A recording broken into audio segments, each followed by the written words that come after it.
if you have something that you believe in, go for it. Just know that like that inspiration and that vision is part one, and then the hard work is part two. But hard work plus consistency will yield results. You know, so far so good. So Absolutely. I mean, before enlightenment, do the dishes. After enlightenment, do the dishes. There you go. This is Pittsburgh, a place where a rich heritage of making things and a fierce, independent nature come together to create a thriving entrepreneurial community. Whether you're a small business owner looking for ideas or inspiration, or you're an enthusiastic supporter of local businesses, you'll find it here. I'm your host, Darin Vilano, and this is the Proprietors of Pittsburgh podcast. Today, my guests are Neil Blazin and Justin Vetter, owners of Driftwood Oven. Thanks so much for being on the show, guys. I really appreciate you being on today. Yeah, thanks for having us. Yeah. I understand that you both met at Legume Bistro in Oakland. Could you tell me what the first impression you had of each other was? Maybe take turns on this. What did you think when you first met each other, and how did the friendship evolve? We met right away. We just became fast friends. I think just his personality is super bubbly and fun and outgoing. And that time in my life when I started Legume, I was just really open to new experiences, and I wanted to know a lot about everybody there and the things that they were involved with. So it was like educational for me and exciting. He's like, I'm going on the Pacific Coast Trail. I'm going to leave for like 4 months. And I was like, sweet. And we were actually just talking about it the other day, and we gave each other a big hug. Like I was like, all right, I'll see you in like 4 months. And I don't know, it was just kind of it. He spoke at my wedding. That's which awesome. was about a year later, 16 months later. So Justin, what were your impressions of Neil? What did you think when you first met? Yeah, I mean, Neil was on Butter Joint's side, which wasn't even Butter Joint at that time. It was just the Legume service bar. Mm-hmm. So him and our friend John, who was the one that introduced me to Legume and got me the opportunity to work there, we're over on that side. And yeah, him and Johnny were close friends. I was really kind of interested in, maybe bartending, which came a little bit later in my tenure at Legume. But yeah, Neil was just, very warm and welcoming. And at the time, I think in his life, and he can speak to this as well, I think Legume opened up a lot of things to him, both professionally and personally. Mm-hmm. We were very fortunate in that we worked with a tremendous staff there. It's unlike any other restaurant experience I've ever had. So there were artists and performers and farmers and all these people just, they happen to be serving tables as well. So we were very blessed to be surrounded by very unique, driven individuals. Yeah, I think that we just, like Neil said, when you meet lifelong friends, you gravitate towards them kind of instantly. Pretty quick. And it clicks, yeah. And so how far into the friendship did you guys start talking about, maybe having a business or doing a concept or creating food together or doing something like that? How did that evolve, and how did and when you had those early discussions, was it always centered around baking and bread and pizza or other related things, or did you toss around some different concepts and different ideas in those early conversations? Happened about 2 months before our first day of business. Oh wow! Yeah, it was. Came together fast. Yeah. Well, yeah. I'll let Neil take this side of the story because there's a lot of his work that went into teaching himself baking and specifically the sourdough process at Legume before we decided to start Driftwood. So let's see. So in 2012, I started baking at home. I was making a bunch of fresh pasta at home because I just really enjoyed the process and wanted to make some other staple good at home, which became bread, of course. And I wanted to start with the most basic bread, which is sourdough, I thought, because it's only 3 ingredients, essentially: flour, water, salt, and culture. But I was able to start baking at Legume. The chef there let me bake on Sundays, and I actually was able to start baking some bread for the restaurant for a little while. But what gravitated you to bread? Did you was it because I know that's a big part of what you do? You have a passion for it. It really comes across in, sure. in your, whether it's social or the website. Yeah. Was it something in particular about whether it's working with the dough, or is it something that got you really excited? And it sounds like they let you early on. That was one of the first things they let you do. So what was it about bread that you gravitated to it? There's a couple things. I really enjoy working with my hands. So, I rode a bicycle for a long time, so I really like tinkering and working on bikes and things like that. And I love the process of cooking and making handmade pasta and those sorts of things. And so mixing bread at home became this really fun thing. And there's also this really great scientific aspect to it that I enjoy, which is you set up your parameters and you start baking, and then you go, well, what happened? I don't know. This is the first time I baked, so it was a mess, you know. But the idea that you can continually get a little better every day was really intriguing for me. Sometimes I'd make a really nice one, and then I'd make a bunch of bad ones in a row, and I just really loved the process, the care that went into it. It took like a few days to make each loaf of bread, and the maintaining the mother culture, and, you know, just I felt like the subtleties of baking were really just calling to me. I would like sit up late and just stare in my oven and watch the bread bake, and, you know, it was great. Awesome. I just really loved it. Going back to the concept, Sure. the original, you started talking a few months before you really started to do something. So going back to that, what kind of sparked that? What sparked that initial conversation? Well, I had been kind of working on some projects on my own. I was looking to bake other places, and I was trying to find some jobs that might make sense, but everything was kind of this, like, at the time of my life, I was 34, and there was no moves that made sense, like financially and like growth-wise. I had to start at the beginning, so I was like, okay, maybe we can scratch together some money and open a spot. And so I started looking into like restaurant spaces, and I was like, okay, that's way out of my league. And then, you know, just doing some research online, I saw people that had like wood-fired ovens, and I really liked that process of like heating the oven, and so I run into seeing people who are towing ovens around and doing the whole thing. I was like, okay, cool. One step led to another, and to another, and you started to piece it all together. So the concept was like, okay, I want to be able to make bread and pizza on my own, but I can't afford a restaurant. Like, what's a great way to like get out there for cheap and not put a lot at risk, you know? But really, and also at the process, like part of our business plan was like, hey, this is an educational experience for us. Where can we make mistakes that aren't so grave? Sure. So is working with bread and pizza, it's pretty forgiving then in that respect. Well, I guess what I mean by that is like when you open up a restaurant and you don't knock it out of the park right away, a lot of them close. So it's a big, you know, thing. Part of the business model was like I needed to educate myself further in bread baking. So, you know, when you go to breweries and coffee shops and things like that where people expect food trucks, and to be totally honest, like it's always not the best food. So if you bring people something that you care about and eventually can work on it, like it really, I mean, it's clearly worked out for us. It's been a really amazing adventure. What was it about sourdough bread that you gravitated to? I know that's a central theme in your restaurant today and what you do, and you do other things too, but what is it about? Is there something special about that process, or were you also thinking that you were coming at the pizza maybe at a different angle than others in the market and filling a different need or a different taste profile? Yeah, I think that's a great point, is that we're coming at it from a different angle. Because we both worked at Legume, he mentioned earlier that we were just exposed to a lot of new things and new ideas. And one of the surrounding things with Legume was the quality of the food, largely based on sourcing. And then secondly, just the care that went into it, like a no-waste restaurant. Those sorts of ideas start spinning in my brain, and I think that sourdough bread, if you read a little bit about it, you find that it's easier to digest. It's just a better way. Okay, I didn't know it. that. That's interesting. So the fermentation process with sourdough bread is actually it's a fermented grain Gotcha. with water. When you use rapid yeast or fresh yeast or something like that, it's a different process. You only get yeast, and you don't get any lactobacillus, which help break down proteins and create this wholly different thing. Okay, great. So there's kind of I don't know if you want to call it dietary or scientific aspect to this too. It's the taste. Yeah. It's all of this together. Going back to what you had said earlier about the art and the science. Yeah. So if you've noticed, there's like a gluten-free trend. Like, sure, you know, it's been happening for the past like 5 to 10 years. Sure. I will say I'm not advocating this, but if you do seem to have like a gluten intolerance, I would encourage you to try a sourdough bread to see if it makes a difference. I have heard, you know, we don't tell people in the restaurant to do that, but people have tried our bread and have had great success with it. They've eaten not had gluten for years and had our bread because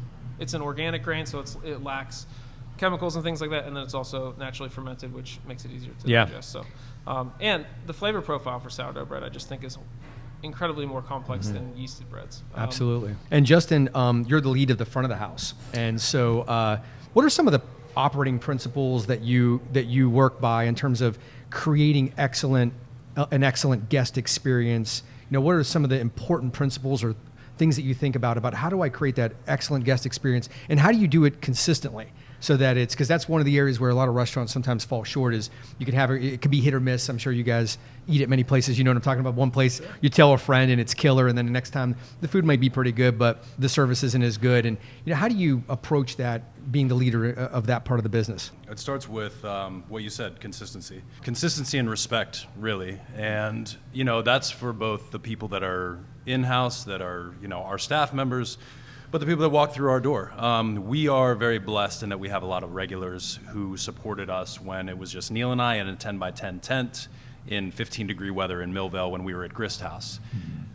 The opportunity that we have to welcome them into our home that they helped build. Everybody that walks through this door is a part of this journey. You know, I mean, Neil and I are the business owners and operators, but we are just one facet of this business. I mean, it's a two-way street between our leaders like Lindsay and Andy in the back and the entire staff in here, as well as our guests. So, you know, we know that we have a really great group of regulars that I feel that we have lifetime, you know, customers. But the important thing is to, you know, treat the people that are coming through that door like they are old regulars as well. And vice versa. Our old regulars should be treated like first-time guests every single time. You know, it's easy to kind of like find a spot and, you know, build up a good group of clientele, and things become kind of, you know, routine, and you know who you can they get are. complacent. Yeah, complacency is, you know, I think the death of a restaurant as well. You know, you have to constantly be evolving, and you know, I think that means on a front of the house level, you have to be evolving emotionally, and you have to. These people are choosing us, and we are growing with them. So it's fantastic. Like when we first started, there would be people that would start dating, and then they got married, and now they're bringing their kids into Driftwood Oven. Like it's an amazing thing to be a part of this growing community and start so organically. And the majority of our regulars know our story, which is huge. And to get into the details a little bit for people that are listening that are business oriented or want to start a business, what kinds of things do you do to stay on top of it? So do you have, again, not to overcomplicate it, it's a restaurant, you know, so we're not building rocket ships here, but you still want to do things like, do you review, do you have team meetings, do you review hits and misses, things that have gone right, things that have gone wrong? Is it a communication? I would imagine is a big deal in terms of working with your staff and building your team and cultivating your team, and you know, or there are certain processes that you have in place to, you know, you probably both can't be here all the time and every single day, but whether it's through management or just through your interaction with your staff, how are you staying on top of the service and making sure it's always on point as best as it can be? And when mistakes do happen, those are actually opportunities to really, I think, impress a guest, because no one wants to have a mistake. No one wants to have that.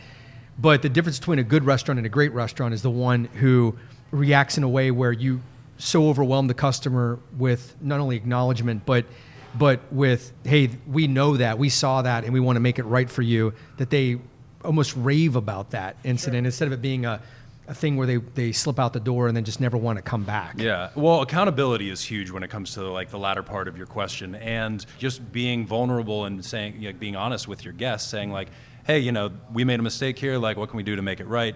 Humbling yourselves to the guests, you know, that shows a sign of humanity, and you know, you connect and you make them feel important, like you're not trying to pass the buck off because of like some operational mistake or something like that. So I think that's, you know, key. But to go back to the first part of your question, as far as staffing goes, every day we sit down and we have staff meal prior to service. So we break bread as an organization and as a restaurant, and we talk about the menu of the day. We talk about what to expect that weekend, if there's any new menu items, if there's any new drink changes. So that's only part of it. The second half of it is just literally sitting with your family and, you know, just sharing about what's going on with your life and things like that. And it's a nice calm before the storm moment. And that was something that was instilled in us, again, at Legume. I mean, I can't overstate how important Legume is, not only for Neil and I, but if you look at this city and, you know, who's running some kitchens around this town, some of the best kitchens, like there's an influence from, you know, Trevitt and Sarah and what they built over at Legume. And we have been very fortunate not only to take some of their ethos, but some of their vending as well. Like we work with Who Cooks For You Farm, which is a farm up in New Bethlehem, and we met them through Legume, and we learned a great deal about sourcing and why, you know, that was so important through that place. So, you know, obviously like regular staff meals are one thing, but yeah, we do have sit-down meetings with our managers, and we have full house meetings, and just, you know, making sure that every voice knows that it has a voice, number one, and that voice is important. You know, it's often easy to lose yourself in the hierarchy of a restaurant or any sort of, you know, business establishment, but we try to stress pretty regularly that Neil and I have an open door policy and that we're transparent. And if there's something, you know, that you need to get off your chest, that there's no chain of command that you have to run it up. So we try to, have a family environment, and like with any family, like there's ups and there's downs and there's struggles along the way, but through the struggles is when you learn, a lot about yourself. Speaking of that, you're both are partners in the business, and not everybody has a partner. Some people do solo businesses and they're the sole owner, and some people do have partners. Some people have multiple partners. For you guys specifically, you're working together, and so there's going to be ups and downs. What are some of the challenges of having a partner, especially for those people listening that maybe want to get a partner, for maybe they feel like they need a partner in a business, and it seems like you guys are a real complement to each other with the skills that you both bring to the table. What are some of the challenges, though, of being in a partnership, and some of the things, maybe an example of something that you had to work through, but also on the other side of that, what are some of the rewards? What are some of the advantages? The advantages are, you have somebody that you can rely on. A lot of people that we have chatted, with, they're like, oh, it's really great. You have a great partner. And I'm like, absolutely. I mean, it's made us, the two of us have been able to do this, to get into this place only because it was the two of us. Mm-hmm. I think if I had done it on my own, I might have got here eventually, but I think that the thing that we have built together has really been why we're in here. The hardest part is that we've lost a little bit. There's you have to balance, especially because we're good friends, we have to balance this sort of friendship, business partnership thing. And that is a difficult thing to navigate for sure. We are definitely being tested right now also. Just like we're in a new space, we've been growing so much for the past 2 years that we have now gone from, like he said, a 10 by 10 tent into this building with a variety of different facets now. So we're kind of scrambling to figure things out. Thankfully, we've been fortunate enough to, because of our past at Legume and our good friendship, brought a lot of people on board who have a really great skill set that have helped us, just be successful, allow us to do it. I think it's a great point you made, because a lot of people, I think there's a perception sometimes out there that partnerships are always bad or mostly bad, or you hear all these phrases, partnerships are like a marriage. And I mean, it's refreshing to hear you talk about how you're here because of it. And that's my experience as well. And being in partnerships myself. And I've also seen some great partnerships and some good examples in my own life. And yes, they have ups and downs, but they can really work, and they can bring people to a place that they wouldn't always be by themselves. I mean, it's the sharing of ideas and putting, of course, there's got to be, the right pieces have to be in place, and there's the personalities have to work most of the time, not all the time, because no one gets along all the time.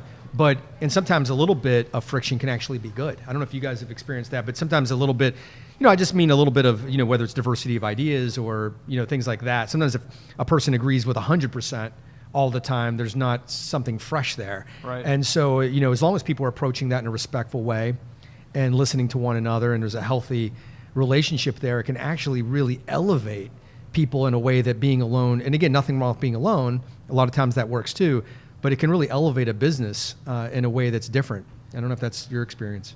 I think it is. I mean, we've definitely had times of friction, and some great growth has come out of those times. I think something that we really work on is this thing he mentioned earlier, honesty. We do try to be brutally honest with one another. We also expect that sort of honesty to come from our staff, which is very uncomfortable, I think, for them. But we're hey, you talk about partnerships helping lift each other up. We're relying upon the staff here. We've gone from, like we said, a tent into this building. We're we need you to help us find what policies work for you too, because you're the ones that are now originating this new business. We want you to help us in that. So the honesty, that's great, because that brutal honesty is so hard. Like you said, it's so hard. It's easy to say and so hard to do, but so important though. If you can do it, even some of the time or most of the time, it has a huge payoff. It's kind of cliche, but you definitely learn way more from your hardships and your failures than you do from your successes. It's important to recognize in the moment when you are experiencing that plateau, because there is an ever-growing, carrot that you are chasing as an entrepreneur, and you're always going to want to grow, and there's always going to be opportunities. But I think it's important to appreciate, what you have in those moments, because like anything, there's a give and take. Now, both of you kind of mentioned this a little bit ago too, that before you took on this space and came here, you were in other locations. You were working, whether it was making pizza at a brewery or in a tent, as you say. How important was that part of the process to get you to where you're at now? I know that you're taking on the space and this is a new challenge, but you had some time, right, from the time you started until this point to work out some of those kinks and to try your food and your concept and possibly experiment, I'm assuming, in other areas and other locations. How important was that to your growth and to your ability to be here today and be able to execute in this space? It was essential. There's no other way that we would have been here without starting up like that from a variety of factors. Just from a startup point of, Neil and I started Driftwood Oven for less than $20,000. And after that, it was just like drive. And, we really benefited from establishing groups of regulars all over town. So like I said before, for 2 years, we were in Millvale at Grist House every Wednesday night. For two years, every Sunday, we were at Roundabout Brewing in Lawrenceville Wednesday night in Millvale and Sunday night in Roundabout.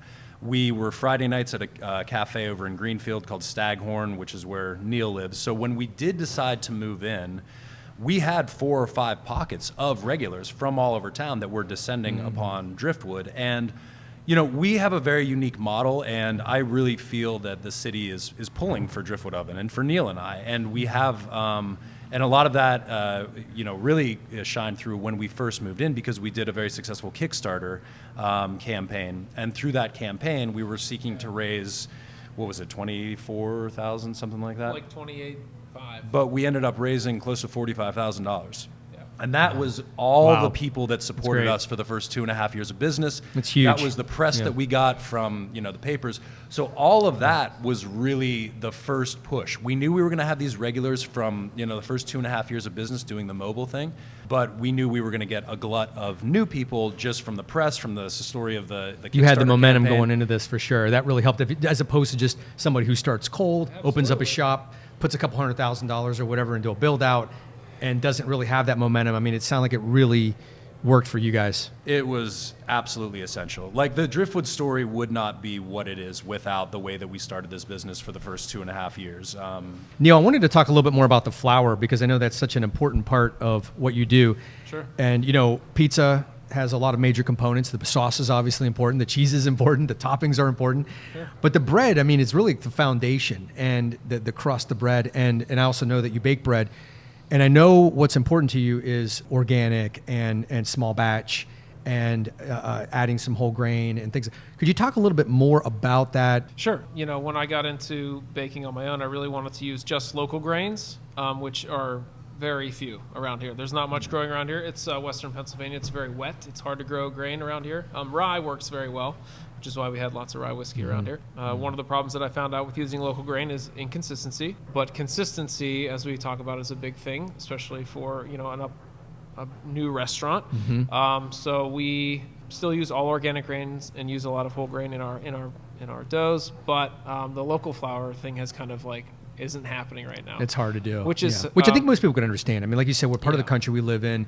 Yeah. I mean, I don't think anybody expects that. Just choosing what you're choosing, though, sounds like you're really still making a strong effort to have the best product you can put out. Yeah, just intention into what goes into grain, I think, is important. A wheat berry is very capable of soaking up chemicals and all those fun things. So I really am just trying to stay away from that stuff. I believe that you get, it really Does this matters. come from a place of you wanting to eat clean yourself, or Yeah. whether it's your family or you or people around, and really treating your guests as sort of extended family and wanting to provide that really solid product for them? Yeah, absolutely. I think that, cost is a big driver in business, obviously. I don't mind spending a little money to make sure that, I'm not ignoring some information that's out there. The food scene and information about chemicals and all this stuff is continually changing. It's very hard to keep up with, but we're just trying to do the best that we can with the information that we're given. And so, yeah, we want people to have a really high quality product that isn't necessarily going to make them sick or has just chemicals in it in general. We do try to eat as clean as we can. Yeah. And really, it's like this holistic thing for me. It's, we're a local business. We're trying to put as much local money back into the community. We want people here to buy our goods. We use a local farmer for our meat. Our mozzarella curd comes from Caputo Brothers Creamery, which isn't too far. They make a really great product. It's from 2 dairy farms. We're really just trying to keep it right here. So we're trying to, it's like we care about ourselves and our staff and everybody that we're involved with. And, we're trying to do the best that we can in all those avenues. Yeah. And speaking of ingredients, since we're talking about ingredients, Sure. You also make a strong effort in your menu, for example, to list where a lot of the major ingredients are coming from, local farm. A lot of it is Pennsylvania. I'm curious, again, how important that is. And also, could you talk a little bit about the reaction of your guests? Are people appreciating that? Are they noticing that? Are they Do they recognize any of the farms, for example? I mean, what sort of feedback do you get from the public? Because there's a lot of transparency in food, now so much more than there was 20 years ago, there are definitely people who are, going through a menu with a fine-tooth comb and they're picking out things and they're asking a whole lot of questions. And that's always great. And I've had people that have come back in almost in tears saying, I can eat bread again. Yeah, I can eat bread again. Yeah, for That's real. Great. That's awesome. I mean, like they say, they can't like crush a whole pizza like they once did in college or something like that, but they can come in and they can have a slice or two. And for somebody that thought they lost their favorite food, like that is a beautiful experience. And it really shows the power of food. Pizza is a really, when Neil asked me to be his business partner, I was just fortunate enough to like eat his, pizza and eat his bread. And I knew that he had something special. And we worked very well together and we were a good team, but I didn't really think a whole lot about like the pizza subculture and like the importance of pizza in the society and what it all means. And now after doing it for like 5 years, like I look at pizza totally different. Right. And when I see a group it's a cult, right? It is in a way. It really is. In a good way. Like everybody. Yeah. Everybody's in the pizza cult. Yeah. Everybody's got an opinion. Yeah. But the beauty is like you see a group of 4 people come in, whether they're like new friends or old friends or something like that, people engage with one another and they come to a consensus on what I want on my pizza. You want to try this? You want to do half pepperoni? You want to do half mushroom? All this. They have a conversation. Whereas another traditional restaurant, people are, looking, they're like, oh, I'm going to have the fish. I'm going to have the steak. I'm going to have this. And it's an individual decision. Right. And watching a group come together and literally break bread at a table is a beautiful thing. That's cool. And it's something that I never would have thought of before, but I see that power every day when there's a group of people that are just laughing and pulling pizza off the same plate. And it seems like an oversight, and maybe I'm over-romanticizing it because it's my life over the past 5 years, but I definitely see the power of this food and what it does and the reason why it's a mainstay in every city in America. So we talked a minute ago about pizza culture and as with a shop here, you really serve as a connecting point. And so in what ways have you connected with people?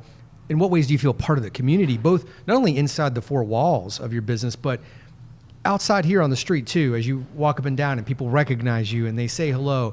In what ways have you connected with the public in your neighborhood? One thing that really touched me was years ago, my son was born, he's now 3.5, and we were down at Roundabout and one of our regular guests came up and she had like a gift basket with like a bear and some books. That's and cool. It's really like those sorts of things are really touching. I feel like they feel like you're part of their family, probably. We like were they're part able of the community. to interact, the 2 of us, with so many people before we came in here. But I think something that we both hold really dear is relationships and friendships and really connecting with people.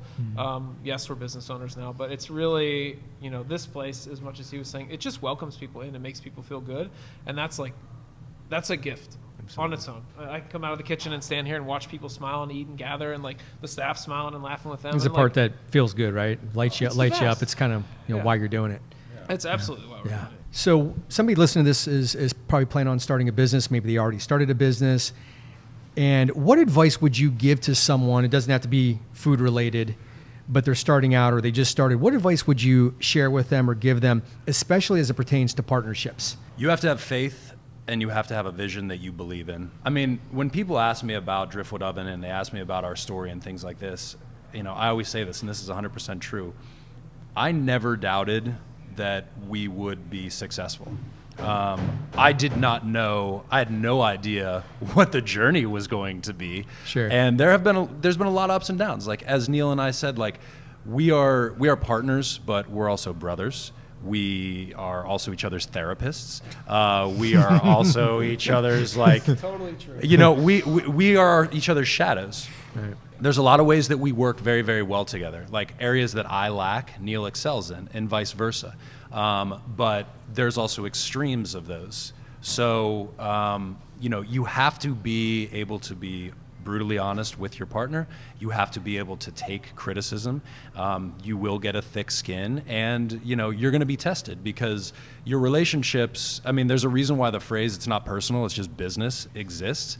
And business is cold. It can be hard, and it's very objective.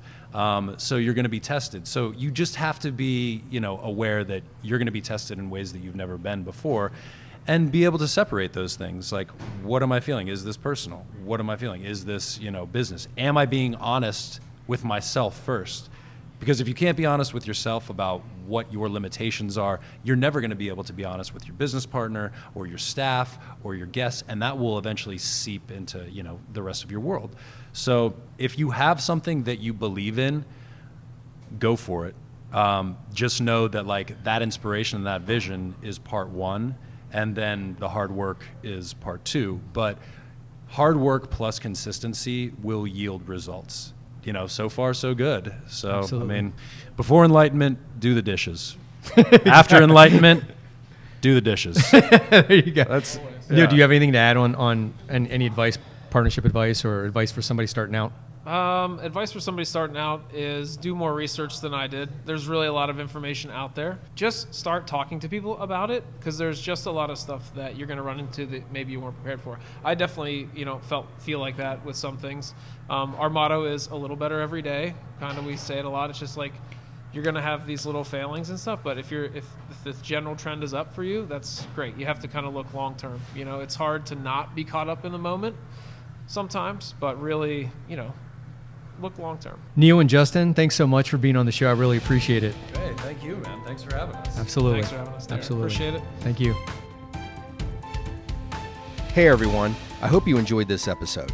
Please do me and the Pittsburgh small business community a huge favor by giving it a rating on your favorite podcast app. It really helps others to find the show so that we can continue to build our community. If you haven't subscribed yet, please do. And if you know someone who should be on the podcast, or you'd like to connect with me, you can reach me at proprietorsofpittsburgh.com or at 412-336-8247.